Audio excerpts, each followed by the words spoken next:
말은 내가 자세하게 다 했지만은 또 변호인 쪽에서 이게 법적인 문제가 있다는 문제에 대해서 말씀드리겠습니다. 네, 말씀 잘 들었습니다. 변호인단에서 법적인 문제 포함하여 몇 가지 핵심만 좀 짚어서 말씀을 드리겠습니다. 지금 저희 본 교회가 이 저항하고 투쟁하는 것의 본질은 보상 금액의 문제라기보다는 불법과 불의에 대한 저항입니다. 우리가 지금 이루어지는 교회에 대한 재개발이 불법이고 사기이고 불의한 행동이라고 말하는 근거는 법적으로 있습니다. 2008년도 4월에 이미 이 장이 뉴타운에 대해서 재정비 촉진 계획 상세한 내용이 적힌 도면, 이것들이 고시가 되었습니다. 그때 아까 말씀드린 바와 같이 종교시설인 본 교회 구역은 10-2로 해서 따로 빠져 있었습니다. 그리고 종교시설이라는 특징 때문에 이 10-2 종교시설로 따로 빠진 이 구역에 대해서는 또다시 특별한 진행하기 위한 위원회 구성이라든지 등등의 절차까지 마련이 되어 있었습니다. 그런데 이와 같은 내용들을 다 속이고 무작정 동의해 주세요 하고 다 깨끗이 잘 지워드리겠습니다 라고 속이며 와서 목사님께서 이 인간적으로 순수하시다 보니 신뢰를 하고 믿고 진행해 왔더니 완전히 다른 얘기를 하면서 결국 교회를 완전히 파괴하고 몇 푼 되지도 않는 돈을 받고 나가라고 지금 진행이 되고 있는 것입니다.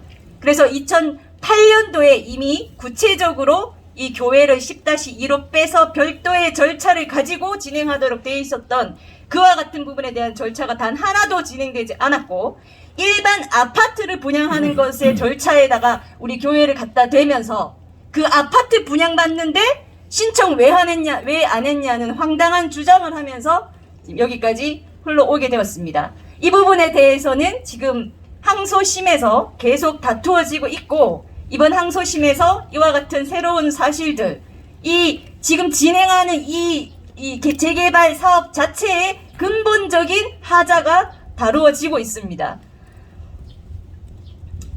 그 2008년도에 이미 이렇게 따로 고시가 된 내용에 근거해서 2009년도에는 좀 더 디테일하게 종교시설을 어떻게 다루어야 하는지에 대한 방안까지 서울시가 내놓았습니다.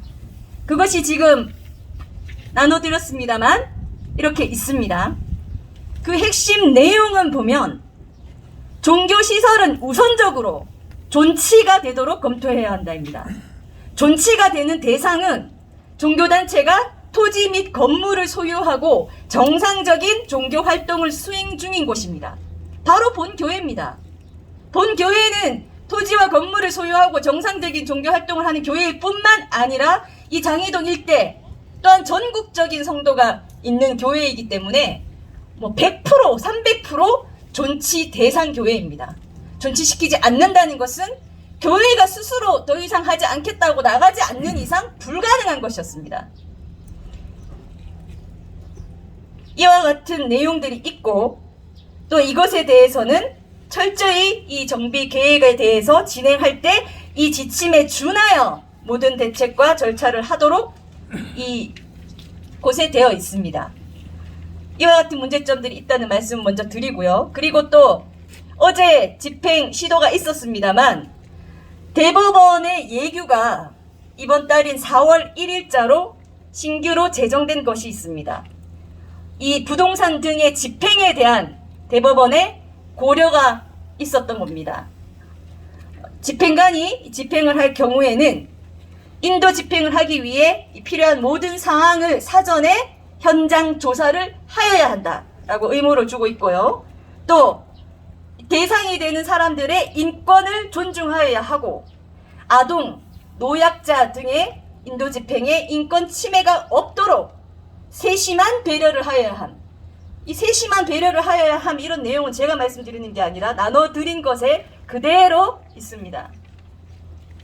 노약자 등의 안전 인권에 대한 위해 요소를 충분히 배려하고 그 침해가 최소화되도록 노력하여야 함. 이와 같은 것이 현재 이 부동산과 관련된 인도 집행의 법원 집행관이 준수하도록 만든 대법원의 예규입니다. 4월 1일부터 시행되고 있습니다. 앞으로도 이 코로나 가지고 지금 아직도 5인 집합도 못한다라고 하는 상황에서 사랑제일교회를 무너뜨리는 것이 얼마나 시급하고 급한 일이길래 이런 상황에서 용역과 경찰 등등을 포함하여 500명, 800명 이렇게 다다닥 붙어서 오도록 하면서 집행을 하는 것 자체가 저희는 무리하고 맞지 않은 집행 허가라고 봅니다. 그러나 또다시 법원에서도 저희가 요청하는 것은 집행 허가를 하게 될 경우에 집행관이 철저히 사전, 중간 모두 지켜야 할 것들에 대해서 이 법원에서도 특별히 감시하고 준수하도록 노력을 해 주셨으면 하는 말씀을 드립니다. 그리고 아까 서울시 얘기가 나왔는데요. 방금 말씀드린 바와 같은 재정비 촉진 계획과 그에 따른 세심한 처리 방안은 모두 서울시가 만든 것입니다. 따라서 지금 서울시장이 누구이건 상관없이 저희는 현직 서울시장에게 이와 같이 뻔히 서울시에서도 종교의 자유를 존중하고 종교 시설을 존중하는 의미에서 세심한 처리 방안까지 마련한 것에 대해 정반대로 가고 있는 이와 같은 장이 19역 재개발 조합의 행태에 대해서는 저희가 강력히 호소를 하고 문건을 접수하여 전면 재검토하시고 감시하여 줄 것을 촉구할 계획입니다.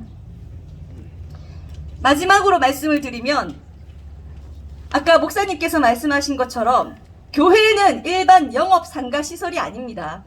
사적 재산도 아닙니다. 특히 지금 사랑제일교회나 전광 목사님은 아시는 바와 같이 전국적 관심을 받고 있습니다. 그런 이유로 지금 모든 우리 교회의 내용들과 이런 것들을 알고 있는 전국의 모든 교회, 모든 목회자님들, 그리고 모든 성도님들께도 저희 뜻을 한번 호소드리고자 합니다.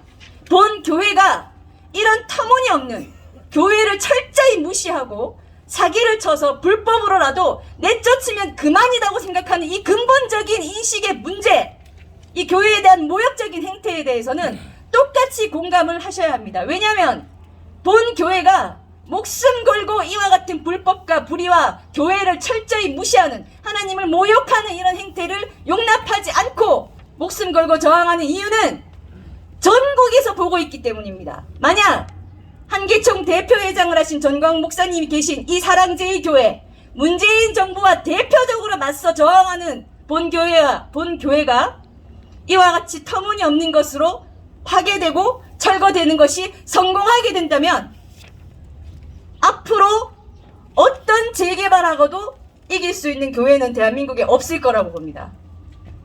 이 선례가 굉장히 중요한 것입니다. 이미 모든 사람들이 관심 갖고 있기 때문에 더더욱 우리는 절대 불법한 것이 선례로 남지 않게 해야 한다는 그 상징성 의미에서도 모든 성도들이 목숨 걸고 저항하고 있습니다. 이와 같이 절대 물러설 수 없는 근본적인 이유에 대해서 잘 좀 양해를 해 주시고 적극적으로 마음적으로라도 응원하여 주시기 바랍니다. 이것이 본 교회 하나의 문제가 아니라는 것을 다시 한번 말씀드립니다. 재개발 사업을 하는 쪽에서는 전국 어디든 간에 이 교회 종교시설 하면 오히려 무시하는, 자기들의 사업 이익에 도움이 안 된다, 철저히 돈으로만 바라보고 무시하는 그러한 것이 선례로 돼서는 절대 안 될 것입니다. 그와 같은 피해는 결국 대한민국 한국교회 전체로 돌아가게 될 것입니다. 우린 그러한 것을 역사적으로 잘 보아왔습니다. 반드시 막아낼 것이며 본교회의 주장이 가장 적절하고 합당하며 애초에 나와 있는 이 법적 근거에도 부합하는 것임을 다시 한번 말씀을 드리고자 합니다. 네, 오늘 기자회견은 여기서 마치도록 하겠습니다. 장시간 취재해 주신 분들께 모두 감사드립니다. 지금까지 사랑제일교회 사기집행 기자회견 관련해서 정광훈 목사와 강윤조 변호사가 각각 발표를 했습니다. 여기는 HEB 방송입니다. 여러분의 시청 감사드립니다.